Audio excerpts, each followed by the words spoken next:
After fighting their way down into the depths, Delta Squad manages to find the cause of their problems, a creature called a riftworm, which has a hungry, and the only cure appears to be devouring more subterranean foundational infrastructure, and the major human stronghold of Jacinto is next. The Gears do manage to take down the beast from inside, and however gross you think that sounds, trust us, it's worse. Some heavy losses are sustained, but they do manage to rescue Augustus Cole and Damon Barrett in the process. Good for them.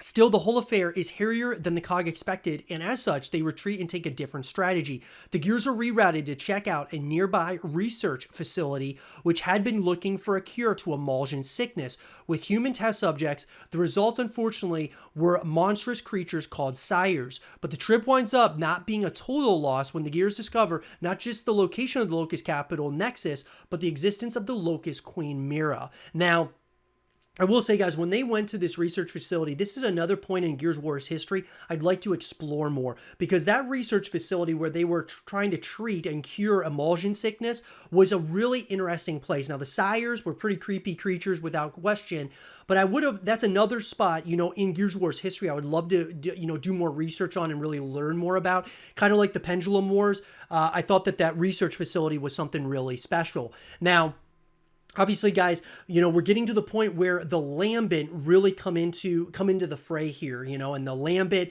this emulsion sickness and such, starts kind of going to an all-time high, of course, in Gears of War 2. The Gears manage to sneak their way into Nexus, the Locust capital. The reward for their courage and perseverance is one of the saddest things to ever happen in a video game.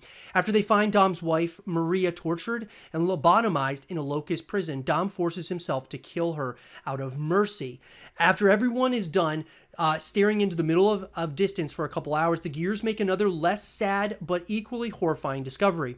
See, while some things exposed to emulsion just get sick and die, an equal number actually mutate into some brand new, terrifying creatures called Lambent.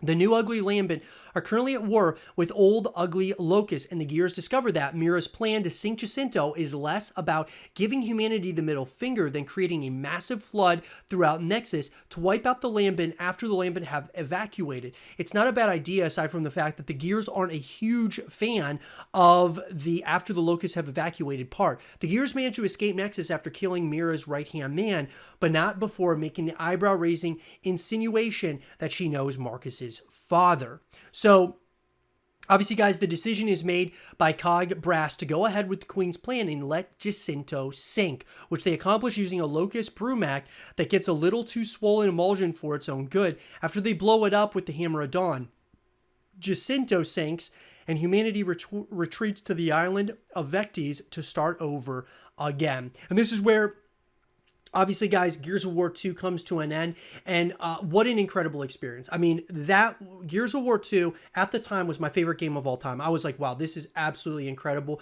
Loved where they were going and the direction that they were moving in. Then, when I thought it couldn't get any better, and I know a lot of people will say that Gears of War 1 or Gears of War 2 are their favorite Gears games of all time. My favorite Gears game was Gears 3. Because Gears of War 3, guys, what came in that was the culmination of this trilogy, this unbelievable brothers to the end kind of mantra and motto. And what can I say, guys? Unbelievable what happened then in Gears of War 3.